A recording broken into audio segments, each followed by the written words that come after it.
Cerita horor bayangan di cermin. Malam itu, Ana baru saja pindah ke apartemen baru. Apartemen itu kecil, tapi cukup nyaman untuknya. Ketika sedang membongkar barang-barangnya, Ana menemukan cermin tua yang besar di dalam lemari. Cermin itu memiliki bingkai kayu yang indah, namun sedikit berdebu. Ana memutuskan untuk menempatkannya di sudut kamar tidurnya. Malam pertama di apartemen itu, Ana merasa ada yang aneh. Saat ia berbaring di tempat tidur, ia merasa seperti diawasi. Ia mencoba mengabaikannya dan akhirnya tertidur. Di tengah malam, Ana terbangun dengan perasaan yang sama, kali ini lebih kuat. Ia melirik ke arah cermin dan sejenak merasa ada bayangan yang bergerak di dalamnya, namun ia meyakinkan dirinya bahwa itu hanya ilusi karena kelelahan. Hari berikutnya, Ana bekerja seperti biasa dan mencoba melupakan kejadian malam itu. Namun, saat malam tiba, perasaan tidak nyaman itu kembali. Ana mencoba tidur lebih cepat, tapi terbangun lagi di tengah malam. Kali ini, ia melihat jelas bayangan seorang wanita di cermin, berdiri di belakangnya. Ana berteriak dan berbalik, namun tidak ada siapapun di sana.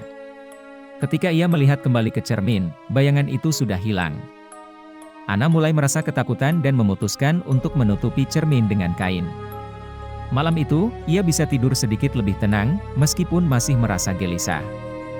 Keesokan paginya, ia bertanya pada tetangga tentang sejarah apartemen itu.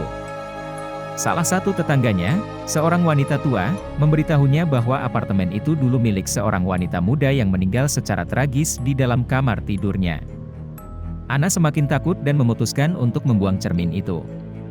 Ia membawanya keluar apartemen dan meninggalkannya di tempat sampah. Namun, saat ia kembali ke kamarnya, cermin itu ada di sana, kembali di sudut kamar seperti semula. Ana tidak percaya dengan apa yang dilihatnya.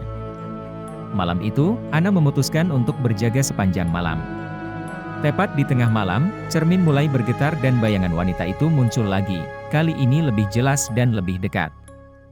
Wanita itu menatap Ana dengan mata penuh kesedihan dan berkata dengan suara yang hampir tidak terdengar, "Tolong, bebaskan aku."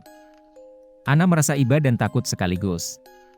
Ia bertanya, bagaimana caranya? Bayangan itu menghilang, tapi sebuah petunjuk tertinggal di cermin, sebuah nama dan sebuah tanggal. Ana segera mencari informasi di internet dan menemukan bahwa wanita itu memang meninggal pada tanggal tersebut, diduga bunuh diri karena putus cinta. Keesokan harinya, Ana pergi ke kuburan wanita itu dan meletakkan bunga di atas makamnya, berdoa untuk kedamaian jiwanya. Saat ia kembali ke apartemen, cermin itu sudah tidak ada lagi. Ana merasa lega, meskipun sedikit takut mengingat pengalaman itu. Sejak hari itu, Ana tidak pernah lagi merasa diawasi, dan malam-malamnya kembali tenang.